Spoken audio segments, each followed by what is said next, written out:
పురస్కరించుకుని animal warriors HCl foundation ఆధ్వర్యంలో KPHB డివిజన్లోని ప్రభుత్వ ప్రాథమికోన్నత పాఠశాలలో విద్యార్థులకు అవగాహన కార్యక్రమాన్ని ఏర్పాటు చేశారు. సంక్రాంతి పండుగ సందర్భంగా ఎగురవేసే మంజాపై అవగాహన కల్పించారు. పిల్లలు సంక్రాంతి పండుగ అనగానే ఎక్కువగా పతంగులను ఎగరవేస్తూ మాంజాలను వాడుతూ పక్షులకు ఇతర జంతువులకు ప్రాణహాని కలిగిస్తూ ఉంటారు. మాంజా వాడకం పట్ల జరిగే అనర్థాలను ఫౌండేషన్ సభ్యులు విద్యార్థులకు వివరించారు.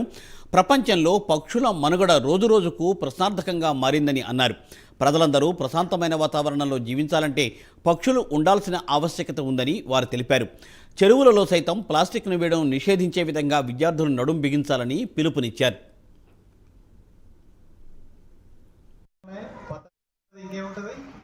వారియర్ కన్జర్వేటివ్ సొసైటీ వారు మా డిఎల్ సెంటర్ అప్పర్ ప్రైమరీ స్కూల్కి రావడం జరిగింది. వారి ఈ పాఠశాలను ఎన్నుకున్నందుకు ధన్యవాదాలు. రెస్పాన్సిబుల్ ఫ్లయింగ్ కైట్స్ అనే థీమ్ మీద ఒక క్రియేటివ్ అవేర్నెస్ ప్రోగ్రామ్ని కండక్ట్ చేయడం జరిగింది. ఆ విషయంపై పిల్లలకి నైలాన్ కాటన్ దారాల వల్ల ఎలాంటి ఇబ్బందులు కలుగుతాయో కాటన్ దారాలను వాడాలని ప్రోత్సహిస్తూ పిల్లల్ని మోటివేట్ చేయడం జరిగింది.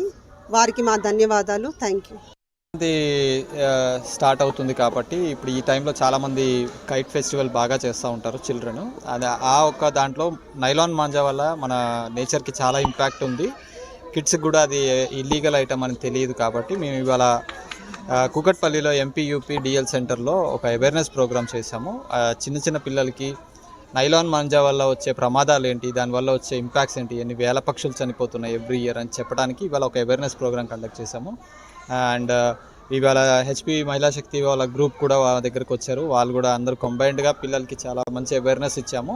ఈ అవేర్నెస్ వల్ల ఏంటంటే ఫ్యూచర్లో పిల్లలు కూడా నైలాన్ మాంజా వాడకుండా కాటన్ మాంజాకి మారుతారని